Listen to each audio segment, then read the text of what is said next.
Y el primer punto de nuestra agenda del día de hoy es de verdadera importancia. Tenemos un invitado muy especial que nos acompaña el día de hoy en este encuentro de directivos y colaboradores, que es el doctor Francisco Marmolejo. Y permítanme presentarlo leyendo su semblanza para que lo conozcamos y posteriormente cederle la palabra. El doctor Francisco Marmolejo es desde febrero de 2020 asesor de educación de la Fundación Qatar para la Educación, Salud y Desarrollo Comunitario, Qatar Foundation, en la que aporta perspectivas estratégicas para el logro de la misión del ecosistema de educación e innovación que la Fundación ha establecido en Doha, el cual está integrado por 22 instituciones que abarcan todos los niveles del sistema educativo en Qatar. Del 2012 al 2020, colaboró como especialista líder de educación superior del Banco Mundial, habiendo fungido como coordinador global de educación superior en la sede del banco en Washington entre 2012 y 2018, así como especialista líder de educación para la India y el sudeste asiático con sede en Delhi, India, entre 2016 y 2020. Participa regularmente en foros internacionales sobre temas de educación superior. Ha impartido conferencias y cursos especializados en más de 75 países. Escribe en medios especializados temas de educación superior. Ha dedicado toda su vida profesional al estudio y avance de la educación. Fundó y dirigió entre 1995 y 2012 el Consorcio de Cooperación de la Educación Superior de América del Norte, una red de más de 160 universidades, principalmente de Canadá, Estados Unidos y México, con sede en la Universidad de Arizona, Estados Unidos, institución en la que además fungió como vicerrector asistente de programas del continente americano. En 1994 fue el primer mexicano seleccionado para servir como fellow del Consejo Estadounidense de la Educación Superior, en el marco del cual fue académico visitante de la Universidad de Massachusetts. Ha sido además vicerrector de la Universidad de las Américas en México y consultor internacional de la OCDE con sede en París. Realizó sus estudios de licenciatura y posgrado en la Universidad Autónoma de San Luis Potosí y en la Universidad Nacional Autónoma de México. Es miembro de consejos directivos y académicos de distintas organizaciones internacionales de educación superior. Ha sido el primer exalumno de la Universidad de San Luis Potosí al que se le ha otorgado el doctorado honoris causa. Esta misma distinción también le ha sido otorgado por la Universidad de Guadalajara. Pues adelante, doctor, bienvenido y gracias por acompañarnos el día de hoy. Muchísimas gracias, José Ramón, por la gentil presentación. Agradezco mucho también al hermano Enrique González la invitación para compartir con ustedes algunas perspectivas desde el otro lado del mundo, desde Qatar. Y por supuesto que también agradezco a mi amiga de toda la vida, Joan Landeros, quien fue quien estableció este contacto y a través de la cual he tenido el privilegio de seguir de cerca y de conocer el importante esfuerzo que la Universidad La Salle desarrolla en el ámbito de la educación superior en México. Cuando yo vivía en la Ciudad de México, vivía justo enfrente de la Universidad La Salle, así que me tocaba gozar y sufrir del tráfico, del tráfico enfrente de la universidad.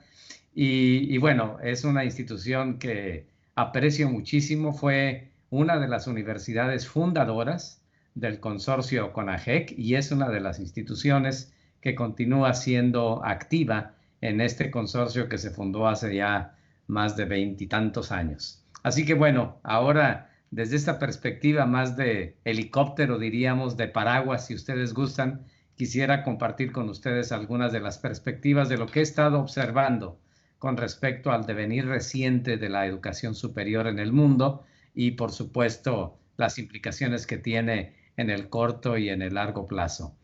Voy a compartir la presentación con ustedes y déjenme, por favor, indíquenme si aparece correctamente.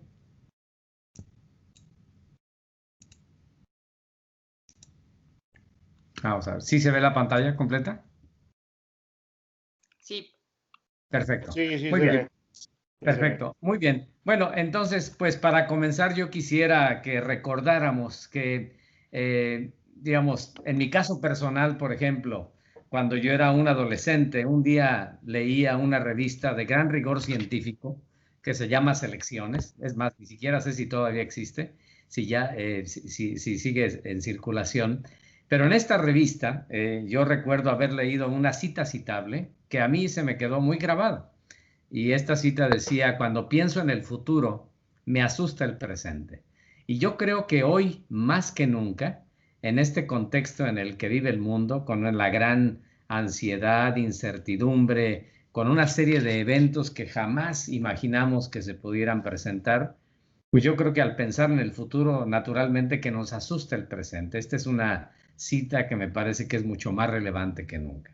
Ahora, valdría la pena recordar cómo era el mundo hace 6 meses, antes de que nos imagináramos que experimentaríamos todo lo que el día de hoy estamos observando. El escenario global ya de suyo era muy complejo. Era un escenario ya con grandes presiones y con grandes, diríamos, tensiones al mismo tiempo. Por una parte, veíamos un exacerbamiento, diríamos, que sigue, por supuesto, presente, de posiciones ideológicas en el mundo y en nuestras sociedades. México no es la excepción, que de alguna manera viven de capitalizar el descontento, el desaliento, el desencanto de la gente con respecto a lo que ven alrededor de ellos. Por otra parte, a nivel global, hemos estado observando, insisto, antes de la pandemia, que hay una especie de enfrentamiento entre aquello que es nacional o local y aquello que es internacional o global, como si hubiese, diríamos, como si fuesen mundos diferentes o trayectorias diferentes que se encontrarían, diríamos, en colisión.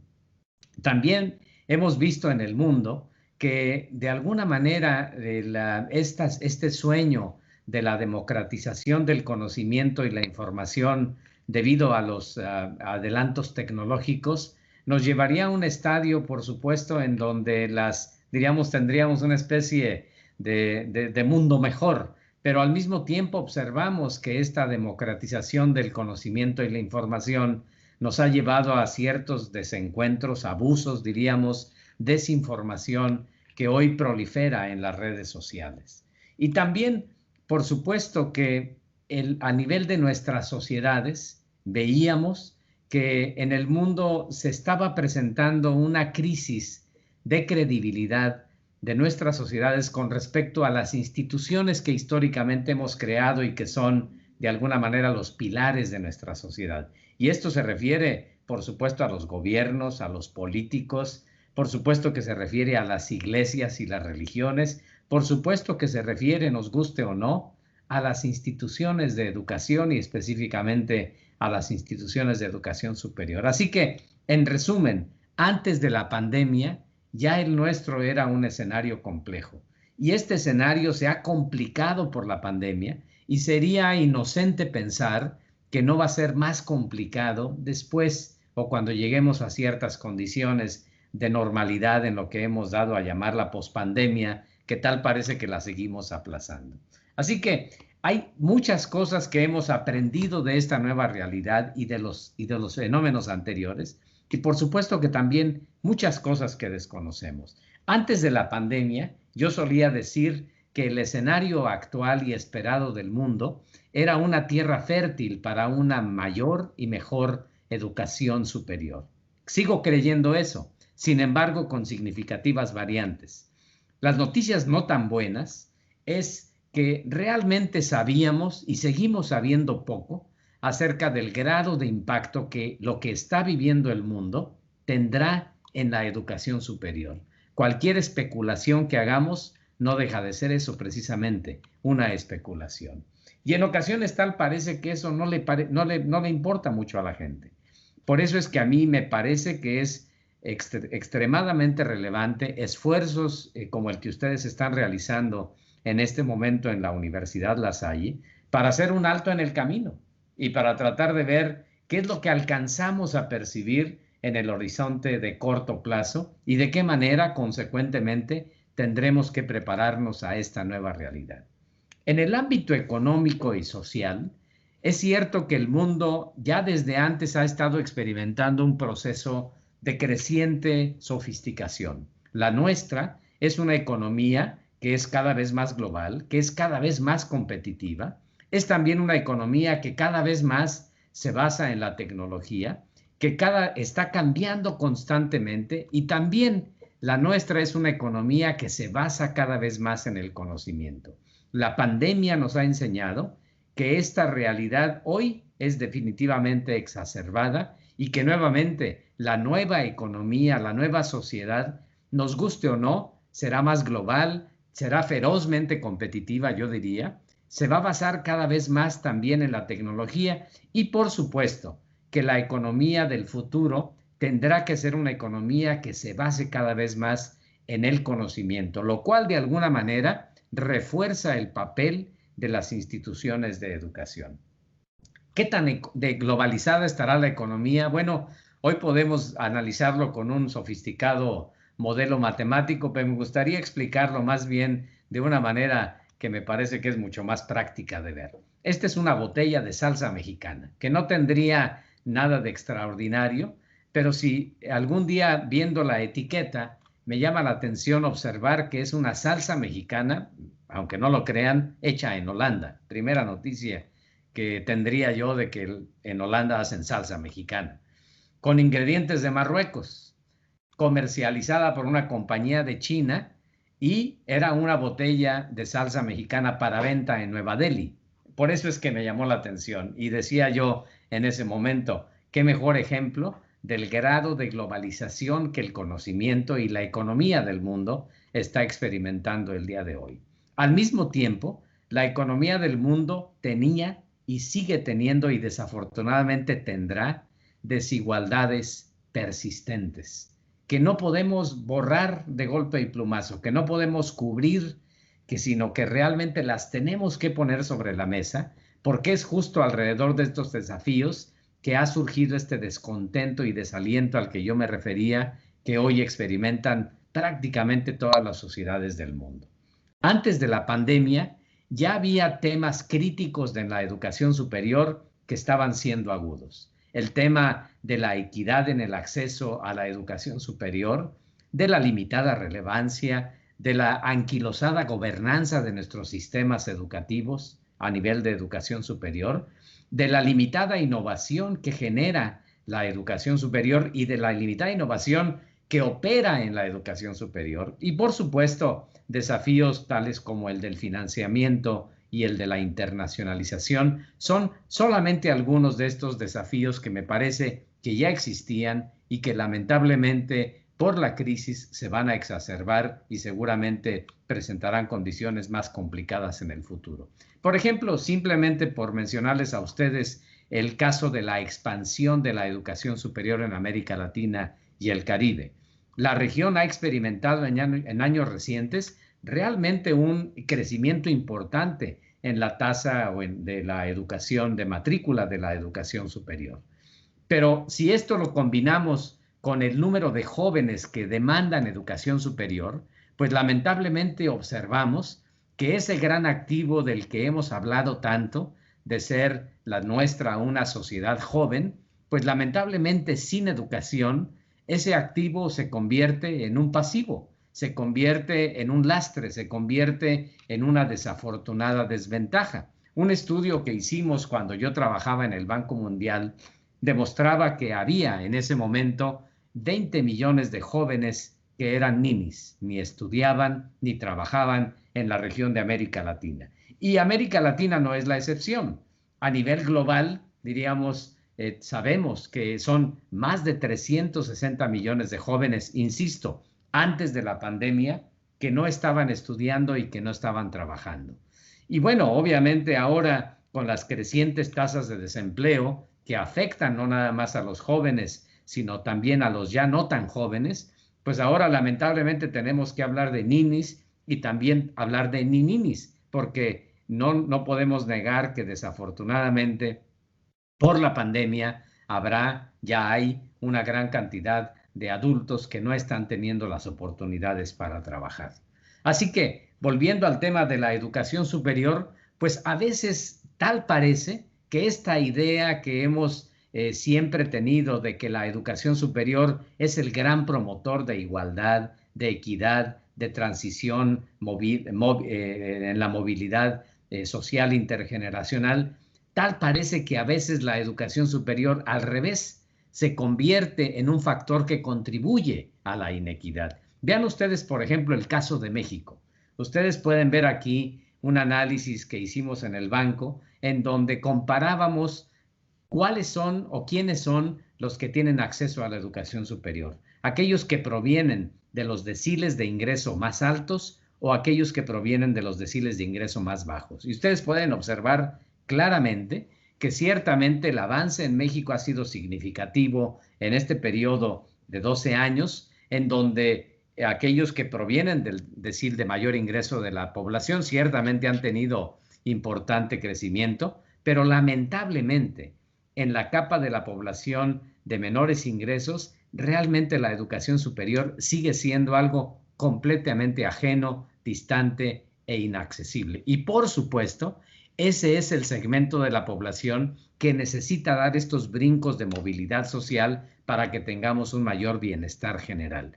El grado de desigualdad del país, ya lo sabemos, ustedes lo pueden ver reflejado en esta gráfica, en donde pueden ver, por una parte, que en el decil de mayores ingresos tenemos una tasa de acceso a la educación superior equivalente a la de Corea del Sur, que es el país que tiene la más alta tasa de acceso a la educación superior en el mundo, mientras que en el decil más bajo tenemos una tasa de acceso equivalente a la de Malawi en África. Y esto justo les puede dar una idea de este grado de inequidad en la oportunidad de la educación superior. Y el problema todavía más agudo en el caso mexicano y de América Latina no es el acceso, sino es la retención en la educación superior. De tal suerte que la educación superior a veces parece que se convierte en una puerta revolvente, donde ciertamente entran cada vez más, pero también hay muchos que nada más le dan la vuelta a la puerta y salen después de ello. Y sabemos que la deserción estudiantil realmente no es un problema, sino el síntoma de un problema. ¿Por qué menciono esto? Porque en el marco de la pandemia, el sector de la población estudiantil que va a ser más afectado no es necesariamente aquel que no consideraba antes la opción de la educación superior como viable, ahora por la pandemia la seguirá viendo no viable, sino el sector más vulnerable que ya estaba teniendo oportunidades de acceso a la educación superior.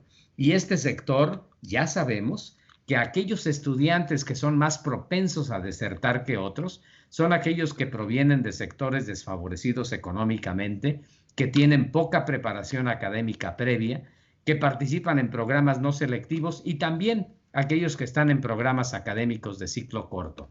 De tal suerte que ahí es donde justo tendríamos que enfocar nuestras intervenciones para minimizar lo más posible los riesgos asociados precisamente con la deserción estudiantil. Porque además sabemos que los estudiantes suelen desertar más al comienzo de los estudios universitarios, entre el primero y el segundo, digamos, ciclo escolar de los estudiantes. Así que bueno, esto nos da una idea de dónde hay que enfocar las baterías. Y por supuesto que también otro problema en América Latina no es tanto que los estudiantes que llegan son pocos, que muchos de ellos se van y se quedan poquitos, sino además el problema de que muchos se quedan más tiempo de lo debido y que el quedarse más tiempo de lo debido también tiene significativas, diríamos, externalidades en términos de costo económico para las familias y por supuesto para la sociedad por la ineficiencia de nuestro sistema de educación superior.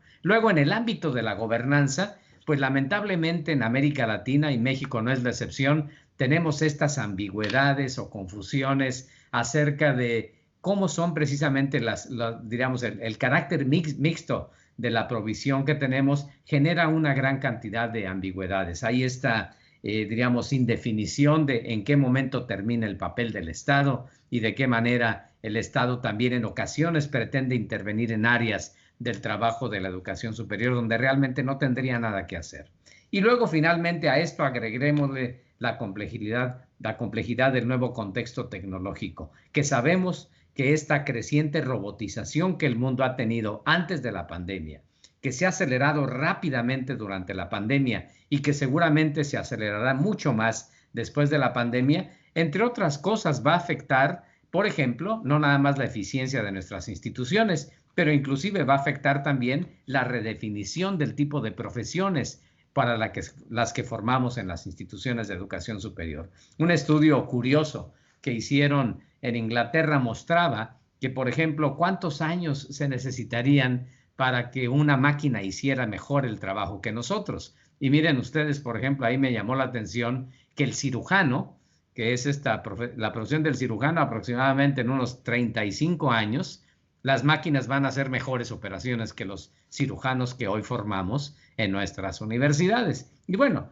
pero me llamó la atención que hace tiempo viajando en India encontré este letrero en un aeropuerto que hablaba del hecho de que ya existe un robot de cirugía, se llama Da Vinci, que en este caso había hecho ya 780 cirugías en 2 años. Así que no es tan lejano el tiempo en el que justo las máquinas seguramente harán trabajos rutinarios mucho más precisos que nuestras instituciones. Y esto lo menciono porque habla un poquito también de este desajuste que tenemos hoy en la educación superior en cuanto a la decisión de para qué estamos formando a nuestros estudiantes. ¿Por qué? Porque realmente no sabemos mucho acerca de lo que están aprendiendo los estudiantes. Inclusive tenemos certeza de las deficiencias de los estudiantes. Por ejemplo, la prueba de PISA que realiza la OCDE, por ejemplo, demostró, como ustedes lo pueden ver en esta gráfica, que en el caso mexicano, los estudiantes de preparatoria que hicieron esta prueba, pues aproximadamente el 40% de aquellos estudiantes eran analfabetas funcionales. Sabían leer, pero no entendían lo que estaban leyendo. Y ese es el tipo de estudiante que llega a nuestras instituciones de educación superior. Esta queja que suelen tener en las instituciones de educación superior en referencia a que los estudiantes vienen poco preparados, es una queja que deberíamos de convertirla en un área de oportunidad. Es una queja que deberíamos de convertir en un mecanismo que nos permita acercarnos más efectivamente a los niveles previos de la educación superior. Entre otras cosas, porque 4 años en la vida de los estudiantes, los últimos 4 o 5 años de su formación de vida en la educación, no son suficientes para imbuir en los estudiantes, por una parte, atender sus deficiencias acumuladas y por otra parte, para imbuirles en ellos las habilidades y las actitudes que van a ser más importantes en la pospandemia. Ciertamente los estudiantes que egresen de nuestras universidades tienen que ser buenos en lo que estudiaron, pero más que eso, tienen que ser buenos en una serie de habilidades suaves que son las que se ha definido como las habilidades del siglo XXI. Y créanmelo, que 4 años o 5 años en este tramo de vida de los estudiantes no son suficientes. Es más, hay estudios que lo demuestran claramente, que el tiempo ideal para que los estudiantes adquieran ciertas competencias que, insisto, van a ser las competencias clave para los egresados del futuro, se adquieren entre los 6 y los 11 años e inclusive entre los 12 y los 18 años. Así que ya cuando el estudiante llega a la universidad a los 18 o 19 años, pues ya es tarde, el árbol ya se torció. Consecuentemente, tenemos una responsabilidad y una oportunidad en la educación superior para acercarnos y trabajar más concertadamente con los niveles previos de la educación para que ellos nos ayuden a atender estas necesidades de formación que permitan que cuando los estudiantes llegan a la educación superior ya vayan encaminados en la atención a estas demandas de conocimiento y no nada más de conocimiento, sino de habilidades que serán necesarias en la pospandemia. Y luego valdría la pena preguntarnos si en nuestras instituciones de educación sabemos qué es lo que está pasando con el aprendizaje. Y esto lo pregunto porque la pandemia nos está dando la oportunidad de que rompamos paradigmas y que reinventemos cosas que podamos hacer en este proceso de sacudida que está teniendo el mundo y, por supuesto, la educación superior. ¿Sabemos qué aprenden los estudiantes? Pues probablemente sí. Les hacemos un examen y sabemos qué aprendieron, pero realmente no sabemos si aprendieron por lo que les enseñamos, a pesar de lo que les enseñamos o incluso independientemente de lo que los enseñamos. Y el no saberlo es una deficiencia importante de la educación superior que existía antes de la pandemia, pero que tendremos que atenderla, nos guste o no, después de la pandemia. Tenemos que tener evidencia. Es más, déjenme decirles y platicarles de un estudio en donde me tocó participar con la Universidad de Stanford, en donde lo que hicimos fue tratar de ver y estudiar qué es lo que aprenden, si los estudiantes al llegar a la universidad y al salir de la universidad se supone que saben más con respecto a ciertas cosas, ¿no? Ese es el supuesto, que acumulan, diríamos, agregan valor en su formación. Y miren ustedes lo que nos está diciendo esta gráfica. Los estudiantes de India tenían más o menos menos 0.3 desviaciones estándar, menos del promedio, en el conocimiento, en este caso particular, era de matemáticas. Y al término de sus estudios, habían ganado, diríamos, tenían una ganancia de habilidades de aproximadamente 0.4 desviaciones estándar. Pero vean ustedes el caso de China, que nos llamó mucho la atención. Los estudiantes de China comienzan por arriba de la media, pero al término de sus estudios saben menos. No solamente no aprendieron, sino que desaprendieron al final de sus estudios, lo cual habla precisamente de estas deficiencias importantes. Entonces, en resumen, tenemos que saber más qué es lo que está pasando en ese proceso de enseñanza-aprendizaje y, consecuentemente, saber si los estudiantes aprenden, diríamos, por nuestras intervenciones, independientemente de ellas o a pesar de ellas. La estructura curricular de nuestras instituciones de educación superior antes de la pandemia y lamentablemente durante la pandemia, y no parece ser que haya esfuerzos serios para mejorarse, es todavía una estructura curricular extremadamente rígida. La nuestra en América Latina y en México específicamente es una estructura curricular altamente cargada de contenidos. Para darles una idea, un estudiante de licenciatura en México toma aproximadamente un 40% más de horas clase y contenidos curriculares que los estudiantes que obtienen un bachelor's degree de los Estados Unidos. Y ustedes me dirán, es que nuestros egresados son mejores. Bueno, esto es algo que sería cuestionable. Es que nuestros estudiantes aprenden muchas cosas más. También sería un poquito cuestionable. Valdría la pena, insisto, retar nuestros supuestos con respecto a la educación superior.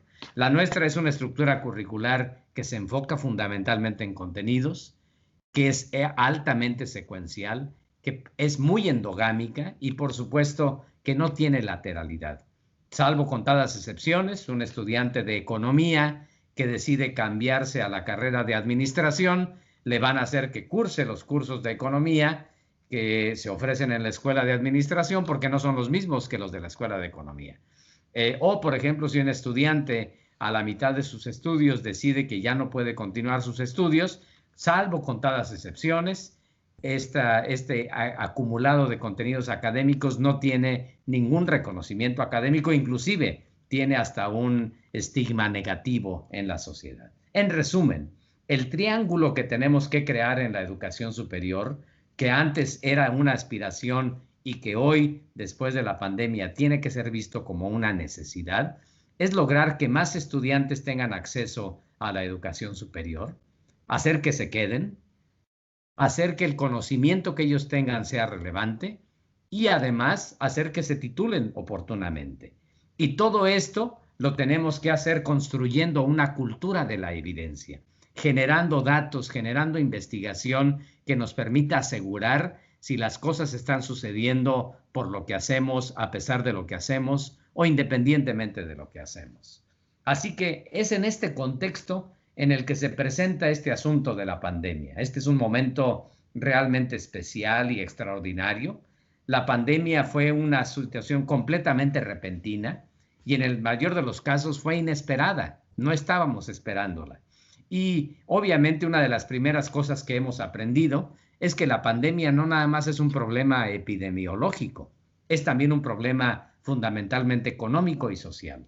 Consecuentemente, la solución no será nada más la vacuna. La solución tiene que ver con todos aquellos circunstancias, acciones, intervenciones que tienen que darse en otros ámbitos, además del sanitario, para el cual es tan necesaria el concurso y la participación de las universidades.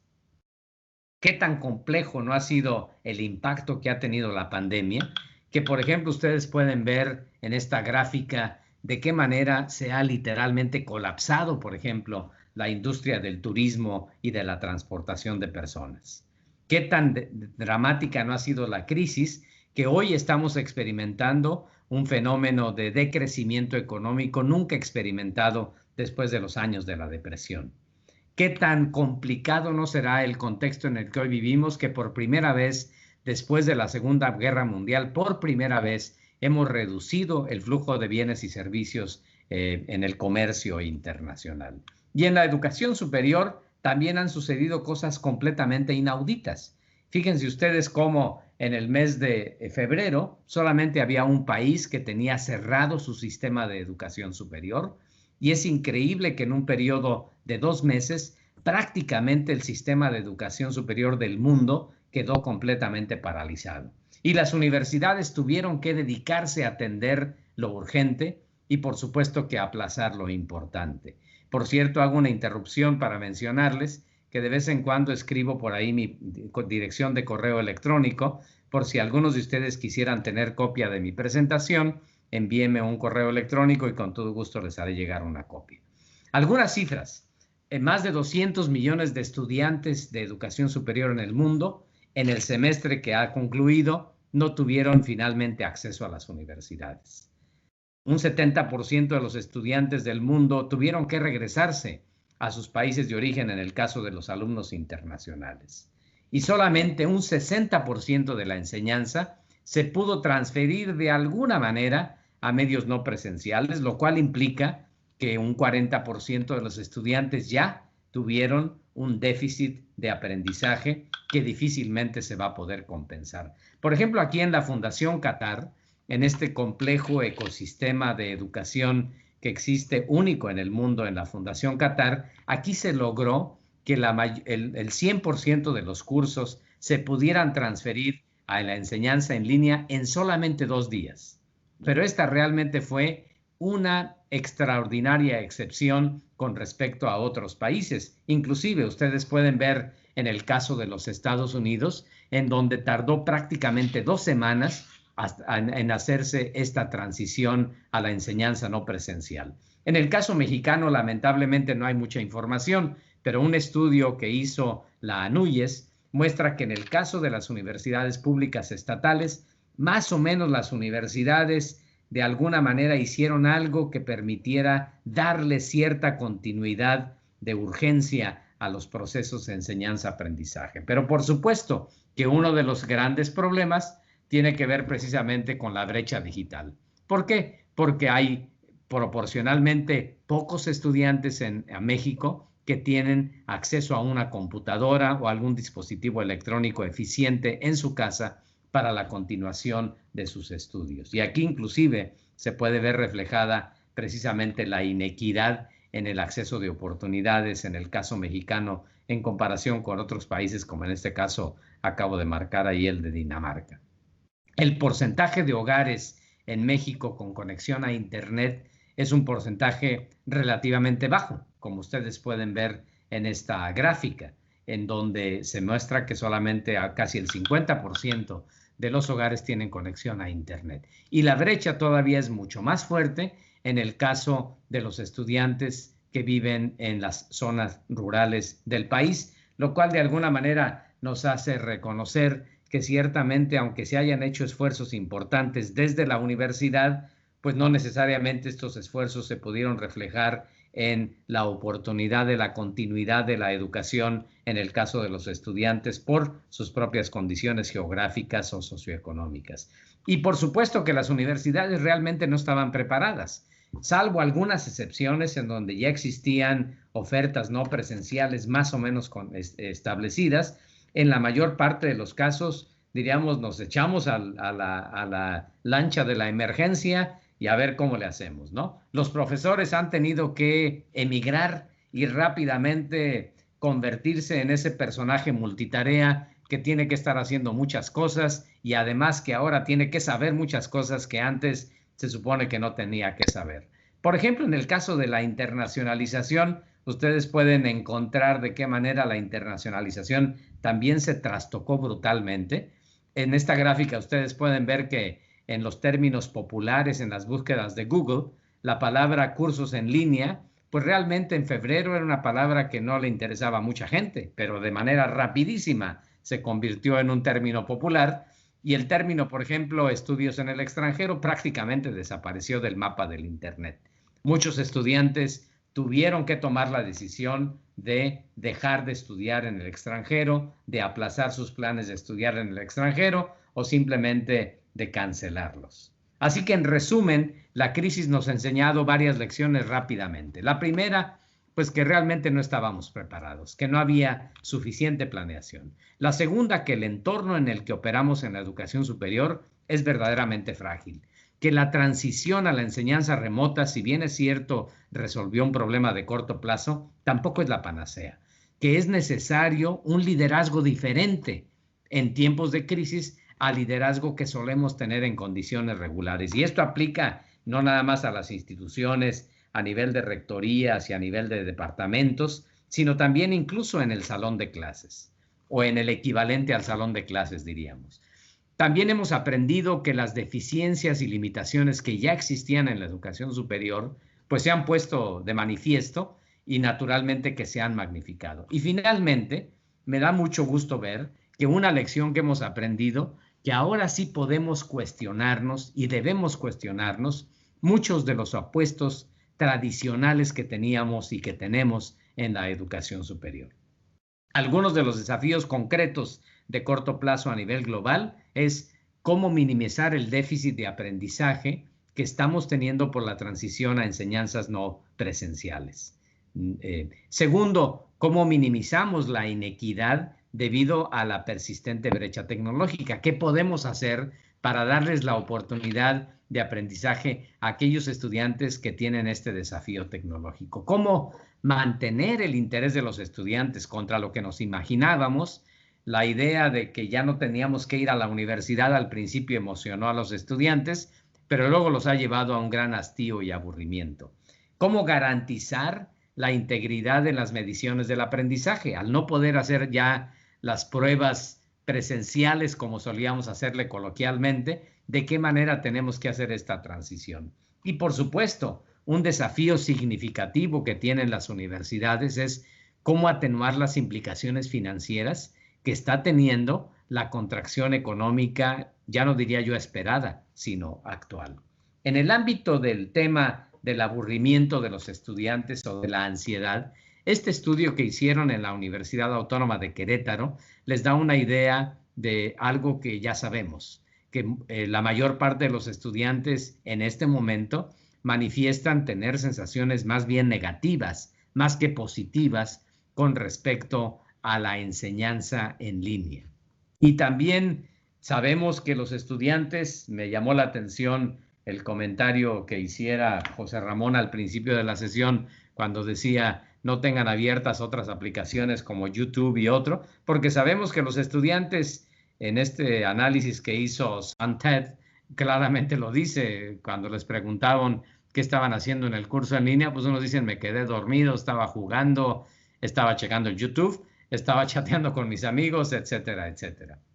Así que esta transición de lo presencial a lo remoto, no necesariamente a lo virtuoso o virtual, pues ha demostrado, diríamos, el gran problema que tenemos con el medio que solemos utilizar para enseñar, que es la cátedra. Porque como dice sarcásticamente Stephen Hustlin, la cátedra es una excelente manera de enseñar, pero una terrible manera de aprender. Y también los docentes, por supuesto que tienen desafíos significativos por esta nueva realidad. Cómo motivar a los estudiantes, cómo medir el aprendizaje, cómo resolver las dificultades técnicas que también ellos tienen, cómo dedicar tiempo a preparar materiales de una manera diferente a como las preparaban anteriormente, y también son seres humanos que de alguna manera también enfrentan las presiones y problemas por el aislamiento. Este estudio que hizo la Universidad de Yale con profesores precisamente les preguntaba las 3 emociones más frecuentes que estaban experimentando en el mes de abril. Y miren ustedes, ansiedad, miedo, preocupación, saturación, tristeza. Así que hay cosas que estamos aprendiendo rápidamente sobre, por ejemplo, cómo mantener el interés y propiciar el aprendizaje en los entornos en línea. Por ejemplo, los investigadores han estado haciendo mediciones precisas de tiempo y hablan de que la cátedra debe ser una cátedra que no debe exceder más de 18 minutos, que debemos crear, por supuesto, aprendizajes significativos, que debemos aplicar modalidades de aprendizaje como flip learning, como otro tipo de modalidades que sabemos que son muchísimo más, diríamos, significativas para los estudiantes, que tenemos que diseñar actividades que los mantengan interesados, que volvamos a lo básico, que utilicemos el método socrático precisamente para que el aprendizaje del estudiante sea significativo. Y por supuesto que como profesores también tenemos que convertirnos en estudiantes. Hay varios análisis que se han hecho acerca de ideas, tips para poder llevar a cabo una buena enseñanza remota. Aquí simplemente en esta caricatura se mencionan algunas de ellas. Así que bueno, hay realmente ciertas implicaciones muy de corto plazo que las universidades tienen que atender y que seguramente ustedes estarán discutiendo en estos días. Una de ellas es que, nos guste o no, la contracción económica del mundo, y de México no es la excepción, de hecho México es de los más afectados, se traduce en menos ingresos para los gobiernos y por supuesto para las familias. Así que el efecto multiplicador de la contracción económica, nos guste o no, va a afectar a las instituciones de educación superior. Se espera que haya mayores tasas de deserción, se espera que haya mayores tasas de aplazamiento de los estudiantes en su decisión de continuar. Va a haber muy pocos, si no es que ningún estudiante internacional. Y también todavía hoy es posible que muchas universidades tengan que hacer todas sus enseñanzas en línea.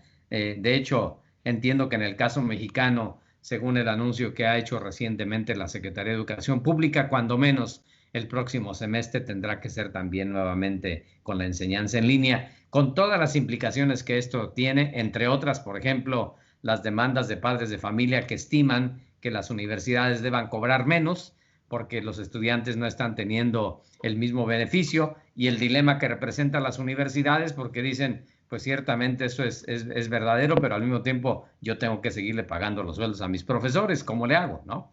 Así que las implicaciones económicas ahí están.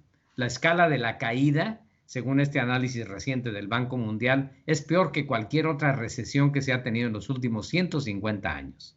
Y lamentablemente, aunque ya íbamos caminando rápidamente en la atención al problema de la extrema pobreza, esto nos ha mandado hacia atrás otra vez, en donde sabemos que va a haber muchos que estaban en esta línea de transición entre extrema pobreza y pobreza, que lamentablemente regresan al bando de extrema pobreza.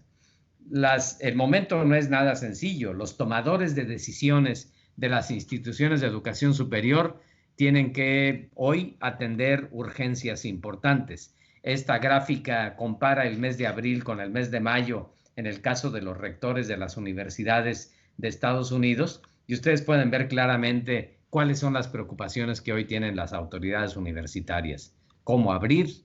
¿Va a haber estudiantes? ¿Cuáles van a ser las implicaciones financieras de corto y largo plazo? ¿Cómo atender el problema de la salud mental de los estudiantes y de los profesores? Etcétera, etcétera. Y por supuesto que al menos en el caso de Estados Unidos, ustedes pueden observar que esto es algo que está cambiando constantemente. Hoy en día, en este estudio que les comparto, la fecha más reciente es agosto 14, ustedes pueden observar que las instituciones que van a enseñar clases principalmente presenciales prácticamente ya es ninguna. La mayor parte de ellas van a estar en estos mecanismos híbridos de enseñanza-aprendizaje. Son muchos los escenarios que tenemos frente a nosotros sobre qué hacer en el próximo semestre. No es nada más la decisión de abrir o cerrar, de enseñar en línea o enseñar presencialmente. Hay muchos escenarios. Aquí en esta gráfica menciono algunos de ellos y el link ahí lo estoy agregando, precisamente de varias universidades que están creando burbujas de aprendizaje, mecanismos de currículum concentrado, dividir el currículum, solamente tener a ciertos estudiantes en el campus, cambiar a una enseñanza tutorial o por módulos, etcétera, etcétera. Así que, en resumen, tal parece que este futuro raro, extraño, que pudiera ser el futuro del mañana, más bien nos ha alcanzado y es el futuro del presente. Es una nueva realidad y es una nueva realidad, diríamos, al revés de lo que solíamos pensar.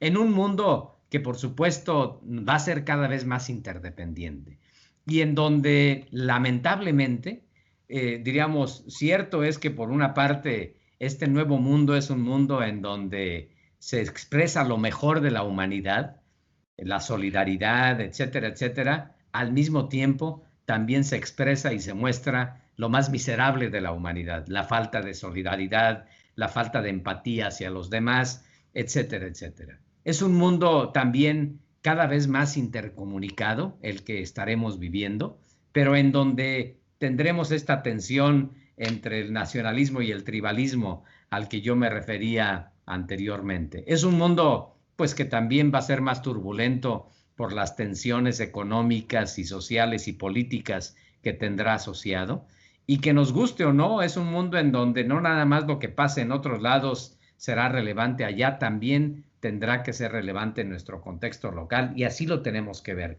así tenemos que preparar a nuestros estudiantes, porque al mismo tiempo también va a ser un mundo cada vez más fascinante. Es un mundo en donde los cambios científicos que experimentaremos serán muchísimo más de lo que nos habíamos imaginado, en donde, por supuesto, ya lo hemos visto, que el dominio de los sistemas de información va a estar presente en la construcción de nuevo conocimiento y de ciencia, en donde la información va a estar creciendo más rápidamente de lo que estaba creciendo ya tan rápidamente anterior a la pandemia, y en donde, por supuesto, que esto nos llevará a la generación de nuevas ideas de qué es el conocimiento, para el cual tenemos, nos guste o no, de alguna forma, que adaptar nuestras instituciones de educación superior. Es una nueva realidad que tenemos que ver con lentes diferentes. Esta nueva normalidad nos hace ver cosas normales el día de hoy que eran completamente extrañas hace algunos meses. ¿Quién iba a imaginarse hace 6 meses que en Corea del Sur estarían llenando un estadio con fotografías de los espectadores? O esta fotografía de una iglesia en Italia, en donde pues lo que hicieron fue poner fotografías de los feligreses. O que, por ejemplo, en la Meca, pues que siempre las imágenes que hemos visto de la Meca completamente atiborradas de gente, hoy es un espacio completamente vacío. O que en los restaurantes en Tailandia se pondrían estos tipos de separaciones entre los comensales, o que inclusive hasta la señalización tendría que reconocer estas realidades del nuevo distanciamiento social, o que las escuelas en China tendrían que poner este tipo de barreras, o que tuviese que regresarse a la enseñanza con la televisión, o que inclusive tuviesen que haber estas maneras creativas, extrañas, de protegerse en contra de la pandemia.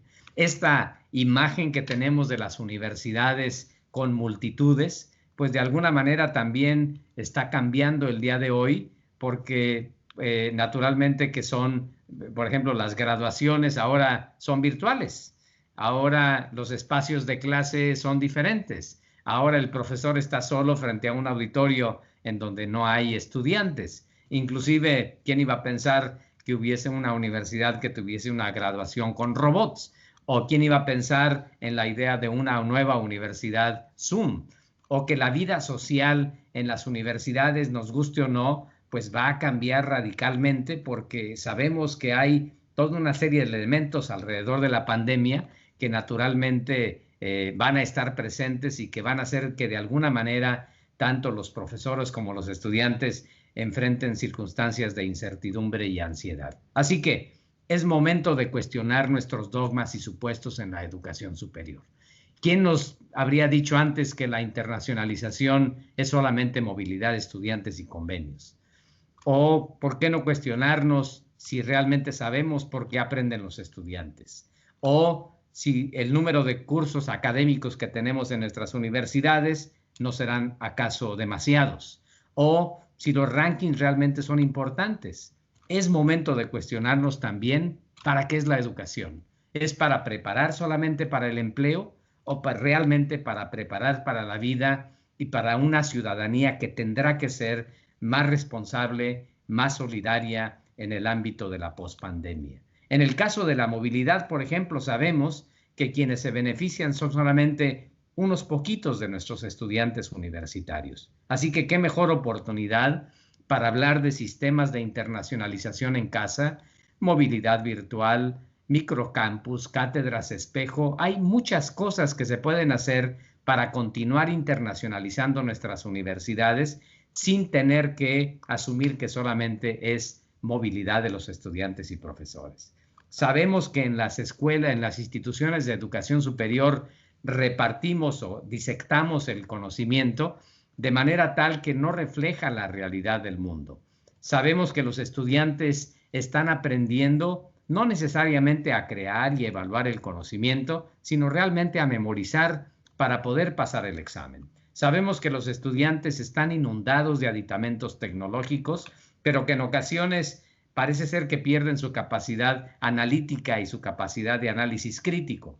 Sabemos que en esta nueva educación tenemos que dar más énfasis en la formación humanista, más énfasis en la educación general, más énfasis no nada más en las aptitudes, pero sobre todo en las actitudes de los estudiantes. Sabemos que en este nuevo futuro ya no va a ser el trabajo el que se determine en función de los grados de especialidad de las personas, sino más bien en cuanto a los grados de adaptabilidad de las personas. En resumen, los egresados que necesitaremos formar en nuestras universidades en la pospandemia tendrán que ser estudiantes o egresados que ciertamente sepan bien de su profesión, pero entre otras cosas que sepan trabajar en equipo, que entiendan la necesidad de adaptarse a contextos multiculturales diferentes, que entiendan, por supuesto, la necesidad de entender el mundo sin perder su sentido de responsabilidad con su comunidad local, que dominen cuando menos un segundo idioma para que puedan pensar en otro idioma,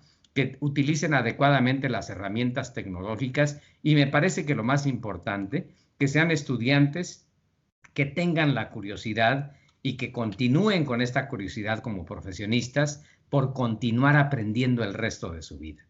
Las profesiones del futuro serán profesiones que ciertamente pongan atención en el conocimiento, pero donde hay que hacer énfasis en elementos tales como la integridad, la confiabilidad, la empatía, el entendimiento de temas contemporáneos. En otras palabras, es este el momento para replantear el rol de la educación superior, replantearlo en función de la idea de formar ciudadanos globales que sean competitivos globalmente, pero sobre todo que estén muy comprometidos con su comunidad local. Bien dice don Edgar Morin que la educación del futuro tendrá que ser una enseñanza o una educación centrada en la humanidad, en la condición humana. Es esta realidad en la que tendremos que precisamente hacer las modificaciones en nuestros sistemas de educación superior. En resumen, el nuestro es un momento único. Tal parece que la pandemia lo que ha hecho es alinear los planetas. Es el momento de que repensemos nuestros paradigmas en la educación superior, que cuestionemos estos paradigmas tradicionales en la educación superior. Hay un estudio reciente que hicimos en la Fundación Qatar con The Economist, que les recomiendo que consulten, que precisamente habla de estos nuevos paradigmas, de estos nuevos modelos innovadores de la educación superior que vale la pena experimentar en este momento. Es momento, por ejemplo, de comparar nuestros paradigmas de la enseñanza. En el sistema tradicional, quien sabe es el profesor, el estudiante solamente es una esponja. Yo creo que tenemos que transitar hacia aprendizajes en donde veamos a los estudiantes como que son ellos quienes están construyendo su propio aprendizaje.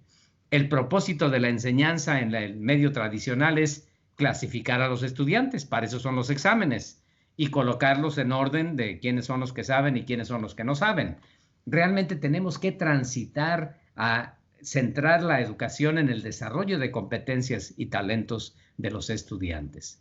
Las expectativas e incentivos en los contextos tradicionales en comparación con lo que remanda la nueva realidad son completamente diferentes. Así que tenemos precisamente que propiciar explícita y conscientemente esta transición en la educación superior, porque de lo contrario estaremos formando a los estudiantes para una realidad que no es la nueva realidad que demandará el futuro.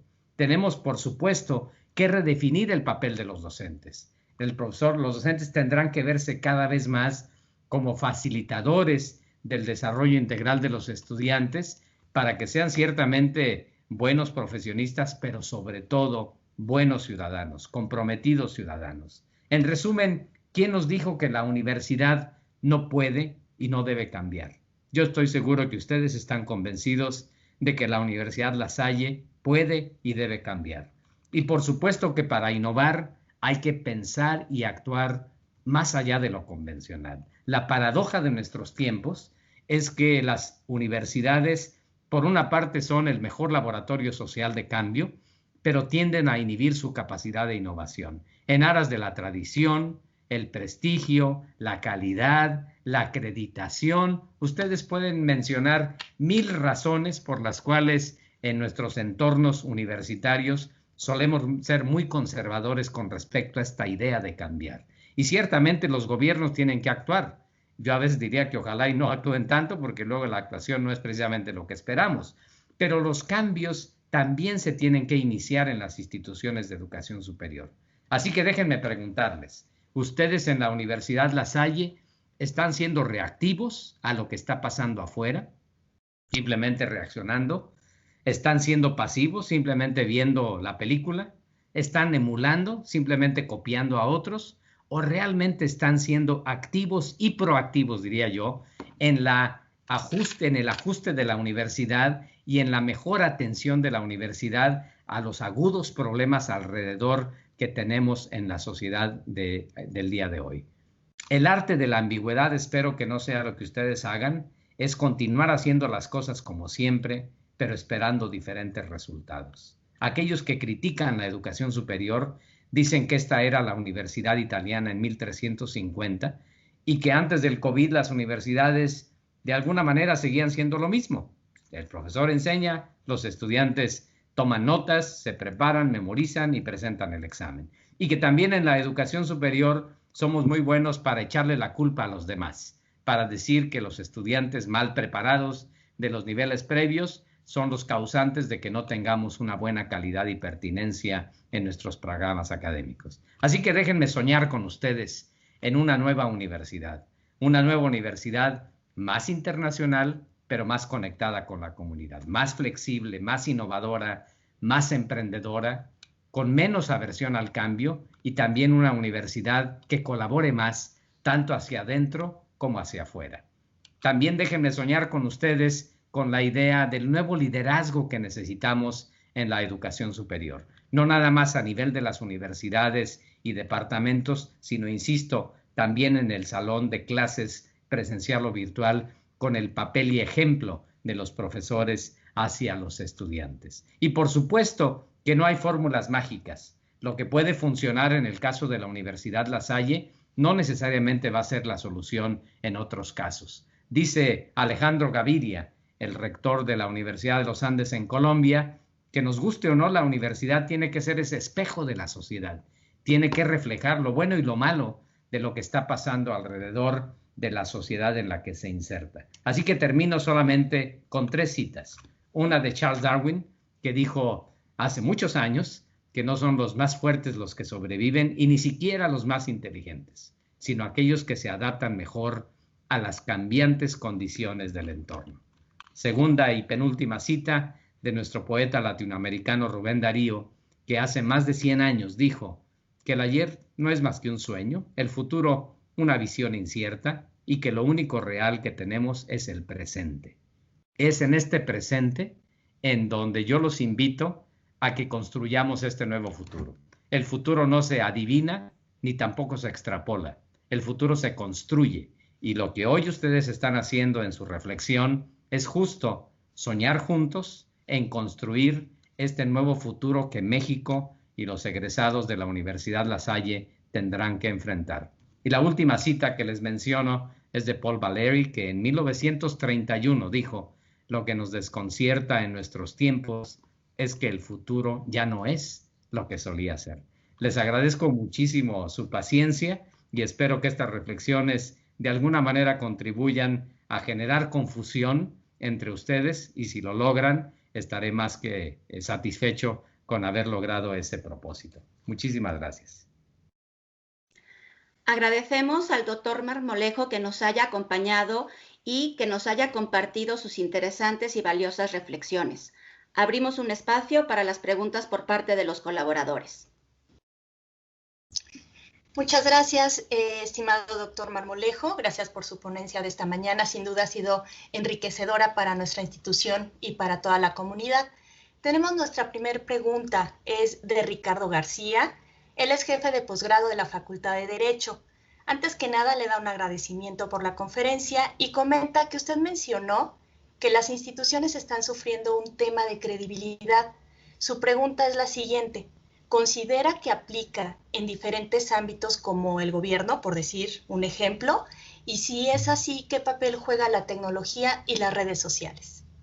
Bueno, por supuesto que sí. Aplica, como yo lo decía, al gobierno, las empresas, las iglesias, las religiones y, por supuesto, las instituciones de educación. Les podría compartir a ustedes una lista grandísima de simplemente encabezados periodísticos que hablan precisamente también de esta crisis de credibilidad de las instituciones de educación, superior. En muchos casos, ciertamente, las instituciones de educación superior tienen muchos elementos, por supuesto, muy positivos, son garantes de civilidad, de diálogo, de confianza en la sociedad, pero también tenemos muchos casos de instituciones que no cumplen ese papel y para las cuales las sociedades en el mundo suelen tener una visión relativamente escéptica acerca de ellas. Entre otras cosas porque ya no son las universidades las únicas depositarias del conocimiento y la información como solían ser cuando nosotros nos formamos, los que estamos presentes en esta reunión. Y por supuesto que las redes sociales han tenido un papel fundamental en ello. Con esta democratización de información que les decía yo, pues ha llegado lo bueno y lo malo. Y entonces hoy tenemos parte del escepticismo social, estoy seguro que ustedes lo viven también, es las famosas fake news, cuando hay esta gran desconfianza que tenemos de no saber si lo que encontramos en las redes sociales es cierto o no. Así que sí, naturalmente que esto ha influido muchísimo y esto por supuesto que tiene un impacto en la percepción que nuestros estudiantes tienen acerca de estas instituciones y acerca del mundo al que van a llegar. Esto contribuye a su ansiedad, contribuye a su desaliento y a su frustración al no tener claramente una idea de ese mundo que les habíamos idealizado y pues que realmente ya no existe. Muchas gracias por su respuesta. La siguiente participación en realidad es una opinión del doctor José Gómez. Él es nuestro coordinador de planeación curricular y comenta que de acuerdo con el tema de que tenemos programas académicos muy cargados en contenidos declarativos y que en eso estamos trabajando. Sin embargo, usted sabe que parte de la rigidez es por la regulación de la educación superior mexicana, distinta pues a los modelos de convalidación, transferencia de créditos, de reconocimientos, etcétera, en los estudios y niveles educativos, que es muy distinto a los modelos norteamericanos o los de Unión Europea. Además, que es fundamental establecer nuevos ideales educativos y revisar los sentidos de la educación, así como la incorporación de los saberes que la crisis nos está dejando como lecciones. Y pues todo esto más allá de la pandemia, ya que pues experimentamos otras crisis paralelas, coyuntura y visión del aprendizaje de lo que viene.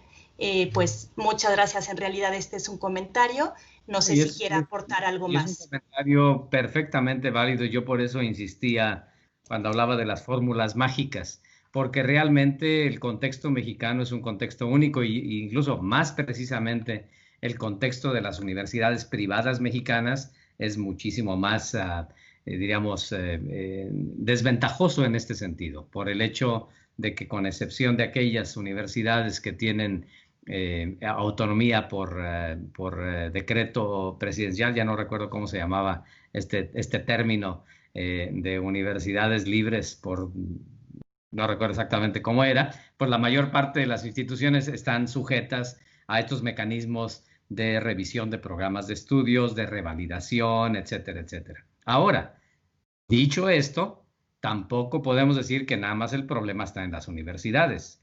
Muchas veces, el problema está en el gobierno. Muchas veces el problema está en las universidades mismas.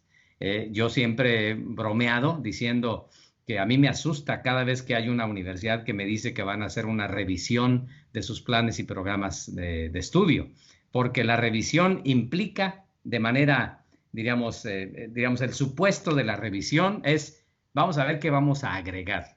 Vamos a ver qué le agregamos, qué cosas nuevas hay.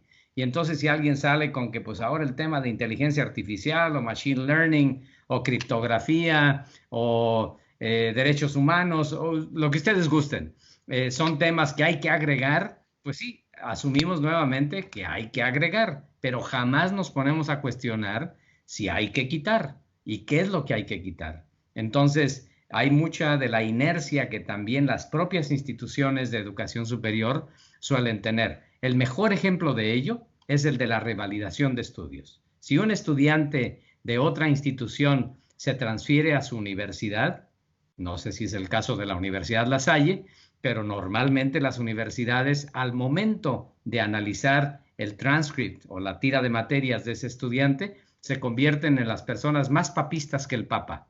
En decir, bueno, esta materia no se la podemos revalidar porque el estudiante no tomó tal contenido que sí tenemos en nuestra carrera universitaria, cuando ni siquiera sabemos muchas veces si en nuestros cursos regulares, nuestros estudiantes están aprendiendo todas esas cosas. Por el hecho de que los tengamos en la tira de materias, no quiere decir necesariamente que sí las están aprendiendo. Entonces, a veces las universidades, digamos, también se tiran un poquito al drama, diríamos, en decir la culpa es del gobierno. También tenemos cola que nos pisen en el contexto institucional.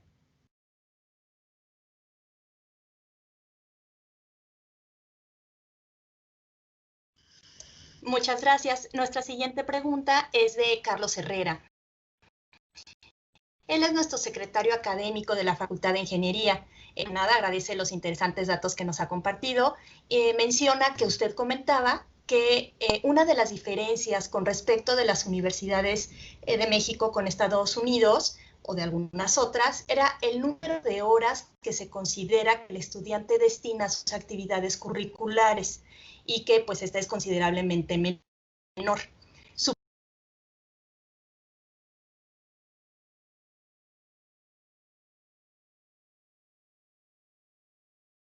Curriculares, y esto nos permita también formar otras habilidades y aspectos sociales y morales que nos permitan tener una sociedad menos descompuesta? Yo diría que me encantaría que así fuera, pero sobre todo me encantaría que ustedes tuvieran la evidencia de eso. Si no tienen la evidencia de eso, pues todo queda en la anécdota. No hay universidad del mundo que no diga que está formando a los mejores estudiantes del mundo. Revisen ustedes los enunciados misionales de todas las universidades y todas les dirán que nuestros profesionales son los mejores del mundo, comprometidos con lo mejor y bla, bla, bla. ¿Dónde está la evidencia? ¿Sabemos que esto sucede o no? Entonces yo les diría, sí, qué bueno que aprovecháramos el tiempo, la excesiva carga curricular, para precisamente imbuir en los estudiantes todas estas cosas. Pero si no tenemos la evidencia de esto, yo diría, qué pérdida de tiempo. Y esto, insisto, tiene que ver con la ineficiencia curricular tan característica de nuestros sistemas de educación superior. Un ejemplo claramente evidente de ello es el ejemplo del aprendizaje del inglés. En el contexto general en México, seguramente La Salle no es el caso, pero yo siempre he bromeado diciendo que aprendemos inglés desde el kinder hasta terminar la universidad, pero que cuando terminamos la universidad seguimos en el pollito, chicken, gallina, hen, I am, you are, he is, she is, it is, y hasta ahí llegamos. Y si revisáramos el número de horas que aprenden los estudiantes inglés, diríamos, ¿por qué no lo logramos? Entre otras cosas, porque tenemos un sistema completamente desarticulado con los niveles previos de la educación y además otras muchas razones, entre otras cosas que no hay estudiantes, profesores debidamente preparados, etcétera, etcétera. Volvamos ahora al contexto actual. Veamos lo que está pasando en nuestros cursos no presenciales, en la enseñanza no presencial en línea. A mí me asustó ver recientemente, estuve observando algunos de estos cursos y veo que todavía hay muchos profesores en línea que siguen tomando la lista, por ejemplo. Ya de ahí, como dicen coloquialmente en mi pueblo, se soplaron 15 minutos de los 50 minutos tomando lista, lo cual me parece realmente una vacilada porque el estudiante se puede asomar y se puede desasomar inmediatamente y no hay poder humano que pueda hacer este tipo de cambio, ¿no? Y que el estudiante esté presente tampoco significa que realmente está poniendo atención o que está aprendiendo. Y luego vemos que en muchos casos hemos simplemente trasladado el salón de clases a la computadora. Entonces yo siempre he dicho, transitar de la educación presencial a no presencial no necesariamente es transitar a la educación virtual, sino estrictamente a la educación remota. Así que ciertamente hay una gran oportunidad. No estoy planteando que hay que quitar. Si se puede, hay que quitar, por supuesto, pero lo que estoy planteando es que hay que utilizar más eficientemente el precioso tiempo que tenemos de la interacción curricular con los estudiantes. Hay universidades que sí se han atrevido a hacer este brinco. Mi propia alma mater, la Universidad Autónoma de San Luis Potosí, revisó sus 100 programas de licenciatura el año pasado y parte de las cosas que hicieron fue agregarle flexibilidad, quitarle contenidos académicos, agregar lateralidad y agregar, por supuesto, también aprendizajes fuera del aula, entre otras cosas. Ahora, la Universidad de San Luis Potosí es autónoma, puede hacer esto directamente, se atrevió a hacerlo a pesar de las implicaciones y complicaciones políticas que esto representa. Y ustedes me dirán, en la Universidad La Salle no podemos, porque ahí está la Secretaría de Educación Pública. Ciertamente, este es un obstáculo, pero también me parece que es un momento para, con evidencia, plantearle a las autoridades de la Secretaría de Educación Pública la urgente necesidad de cambiar sus esquemas de revisión, que me parece que son completamente anquilosados. Muchas gracias, doctor.